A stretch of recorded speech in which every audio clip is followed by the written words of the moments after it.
बिस्मिल्लाहिर्रहमानिर्रहीम। अस्सलाम वालेकुम स्टूडेंट्स। जी बेटा, आज आप लोगों का लेक्चर टॉपिक है सबक नंबर 8 लहू और कालीन। इसके मुसन्निफ़ हैं मिर्ज़ा अदीब। जी बेटा, जैसा कि मैंने आप लोगों को स्टूडेंट्स पहले बताया है कि मुसन्निफ़ के तारुफ़ में से आप लोगों ने MCQs के लिए जो चीज़ें याद करनी है वो मुसन्निफ़ की तारीख़ पैदाइश व वफ़ात है, उनका असल नाम है, उनका कलमी नाम है, कहाँ से तालीम हासिल की, उनके वालिद का क्या नाम था और उनकी अहम तसानीफ़ के नेम याद करने हैं। इसके बाद आपको सबक के मुसन्निफ़ का नाम याद होना चाहिए, सबक का माखिज़ याद होना चाहिए, जो कि आपके MCQs में ये पॉइंट्स आते हैं। और बेटा, इसके बाद मैं आप लोगों को बताती चलूँ कि इस चैप्टर में क्या है लहू और कालीन, ये किस चीज़ के मुताल्लिक़ या इसमें क्या बात या क्या मौजू या क्या कहानी बताने की कोशिश की गई है। जी, पहले मैं आप लोगों को बता दूं कि मिर्ज़ा अदीब जो हैं बहुत ही मारूफ राइटर हैं, लिखारी हैं, मुसन्निफ़ हैं। उन्होंने लहू और कालीन में हमें ये बताने की कोशिश की है कि मुसव्विर माशरे के हसास तरीन अफराद होते हैं, वो फितरत के बेहतरीन आकाश और नक्काश होते हैं, धोखादही और फ़रेब उनकी फितरत में शामिल नहीं होता। एक ख़ास तबका के उमरा पैसे की बदौलत उनके फ़न पारे को या उनके फ़न को ख़रीद कर उनके फ़न को नीलाम करते हैं, लेकिन सच्चा मुसव्विर अपने फ़न की तौहीन होते नहीं देख सकता। वो इन अफराद की दोरुखी पर कुड़ तो सकता है लेकिन कुछ कर नहीं सकता, सिर्फ मौत का फंदा गले में डाल सकते हैं। मुसव्विर जो होते हैं वो ये बताने की कोशिश, इस चैप्टर में यही बताने की कोशिश की गई है कि बहुत ही हसास होते हैं, वो माशरे के फ़नकार लोग होते हैं और ये वो सारा जो भी फ़नकारी, जो भी फ़न अल्लाह ताला ने उनको वदीयत किया होता है, कुछ वो अपनी गुर्बत की वजह से बाज़ औक़ात अपने उस फ़न को अरूज पर नहीं ले जा सकते, लेकिन कुछ उमरा तबका ऐसा होता है जो कि अपने पैसे के बलबूते पर उनके फ़न को ख़रीदने की कोशिश करता है और उनका असल मकसद जो होता है, उन उमरा का असल मकसद जो छुपा होता है वो अपनी नेक नामी, अपनी शोहरत होता है। और इस ड्रामा में ये एक ड्रामा है और इसमें भी मिर्ज़ा अदीब ने यही बताने की कोशिश की है। इसके मेन कैरेक्टर्स हैं बाबर यानी कि नौकर है, तजम्मुल एक सरमायादार है, अख्तर एक मुसव्विर है, रऊफ़ तजम्मुल का प्राइवेट सेक्रेटरी है। जी, अब इसमें जो तजम्मुल है वो एक सरमायादार है और अख्तर एक मुसव्विर है। पूरी कहानी जो है इन दो कैरेक्टर्स के इर्द गिर्द घूमती है कि अख्तर जो है वो इस चैप्टर में मुसन्निफ़ ने बताया है कि ड्रामा लहू और कालीन 4 किरदारों पर मुश्तमिल है, जिसमें बाबा एक नौकर है, जमुल एक सरमायादार है, जबकि रऊफ़ उसका प्राइवेट सेक्रेटरी और चौथा अहम और मरकज़ी किरदार मुसव्विर अख्तर का पेश किया गया है। और जिस सरदार तजम्मुल हुसैन जो है उनकी कोठी का नाम अल निशात है और उसने अख्तर के लिए एक बड़ा खूबसूरत कमरा जो है स्टूडियो के नाम से तैयार करवाया है, जिसमें अख्तर जो अपनी बैठकर तस्वीरें बनाता है, अपने मुसव्वरी करता है और फिर वो तस्वीरें जो हैं, वो जो मुसव्वरी जो उसने की होती है, शाहकार जो होते हैं, वो तजम्मुल हुसैन जो होता है वो उनकी नुमाइश करवाता है और फिर बाज़ औक़ात वो तस्वीरें जो है अपने तोहफ़ों को, अपने दोस्तों को तोहफ़ में देता है, जिसकी वजह से तजम्मुल को ये समझा जाता है कि वो बहुत ही एक नेक इंसान है और वो एक गरीब फ़नकार को उसके फ़न को, उसके ज़िंदगी को अपना लहू देकर रंग दे रहा है। हालांकि ऐसा इसमें कुछ नहीं है, क्योंकि जो तजम्मुल सरदार है, सरमायादार है, उसका असल मकसद जो है वो माशरे में अपना नाम चाहता है, नेक नामी चाहता है, जिसकी वजह से वो ये सारा कुछ कर रहा है। उसका अपना मकसद जो है, अपनी शोहरत इसमें छुपा हुआ होता है। और मुसन्निफ़ बताते हैं कि जो मुसन्निफ़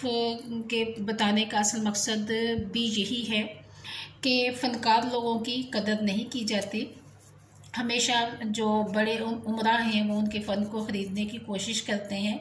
और हमेशा फिर उनके साथ ये ज़्यादती की जाती है कि उनका फ़न जो है वो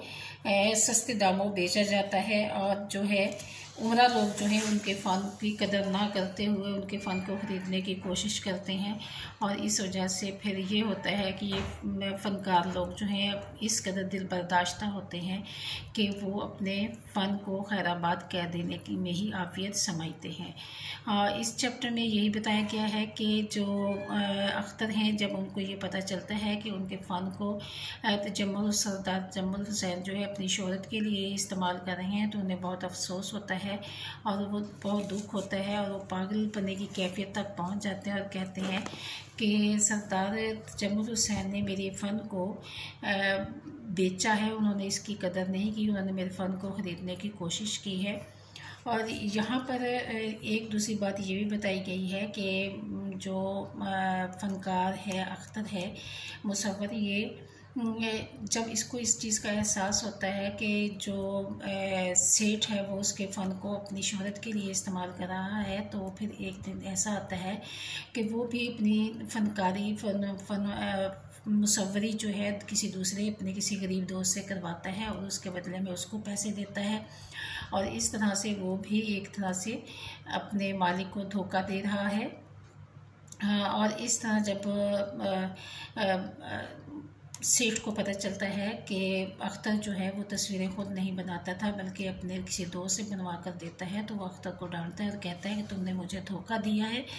तो फिर अख्तर जो है चीख चीख कर कहता है, नहीं, मैंने धोखा नहीं दिया, बल्कि धोखा तुमने दिया है कि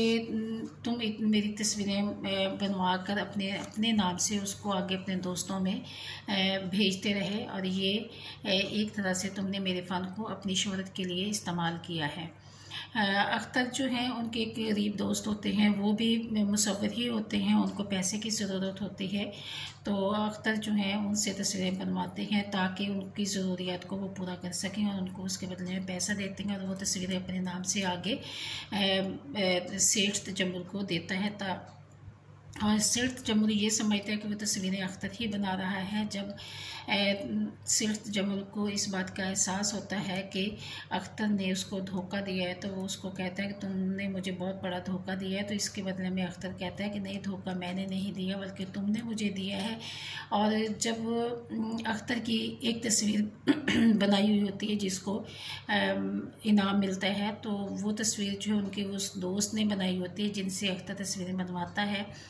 जब उस दोस्त को पता चलता है कि मेरी बनाई तस्वीर जो मैंने अख्तर को बेची है उसको आज पहला इनाम मिला है, तो वो ये सुनकर खुदकुशी कर लेता है,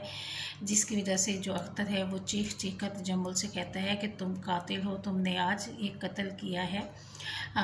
बल्कि तुमने एक नहीं 2 कत्ल किए हैं, एक मुसव्विर का और दूसरे मुसव्विर के फ़न का। और फिर तजम्मुल हुसैन ये करता है कि उसको धक्के देकर अपने घर से बाहर निकाल देता है। तो असल मकसद यही बताने का इसमें है, मुसन्निफ़ ने ये बताने की कोशिश की है कि जो अमीर लोग होते हैं वो असल में सोसाइटी में अपने आप को अपना मुकाम बनाना चाहते हैं, और ये बताना चाहते हैं कि मैं अच्छा हूँ, मैं एक गरीब और मुफलिस मुसव्विर की को पनाह दी हुई है, और उसको जो कुछ भी बना रहे हैं वो सिर्फ़ और सिर्फ मेरी वजह से है। तजम्मुल हुसैन जो हैं उनका मकसद सिर्फ ये था। तो मुसन्निफ़ कहते हैं कि इस तरह से जब जो मुसव्विर लोग होते हैं बहुत ही हसास दिल के मालिक होते हैं, जब उनको धोखा और फरेबी का पता चलता है तो वो ये बर्दाश्त नहीं कर सकते, और जिसकी वजह से उनका फ़न जो है वो ख़त्म हो जाता है। तो हमें माशरे में अपने ऐसे फ़नकार लोगों की कदर करनी चाहिए। और बेटा इसका ख़ुलासा जो है आप लोगों ने इसके मकसद को, मरकज़ी ख्याल को जहन में रखते हुए लिखना है। वही पॉइंट्स आप लोगों को बताऊंगी कि पैराग्राफ्स को ख्याल रखते होते हैं कि फर्स्ट का पैराग्राफ जो है फर्स्ट में आना चाहिए, सेकंड के बाद सेकंड में, और लास्ट के बाद लास्ट में आनी चाहिए। और एंडिंग खुलासे की कोशिश होनी चाहिए कि जिस पैराग्राफ पर आपका चैप्टर ख़त्म हो रहा है वैसा ही आपके खुलासे की एंडिंग हो, और उसमें अपनी तरह से बातें शामिल नहीं करती। जिन अल्फाज का इस्तेमाल चैप्टर में किया गया है, जिन बातों का जिक्र किया है, उन्हीं बातों को उसमें शामिल करते हैं, और कोशिश करते हैं ज़्यादा से ज़्यादा ये किया जाता है कि उनको आसान लफ्ज़ों में बयान किया जाता है। ठीक है क्लास बेटा, खुलासे में इमला की गलती नहीं होनी चाहिए, राइटिंग अच्छी होनी चाहिए, प्रेजेंटेशन अच्छी होनी चाहिए, तो इंशाल्लाह खुलासे में अच्छे नंबर आ जाते हैं। अल्लाह हाफ़िज़।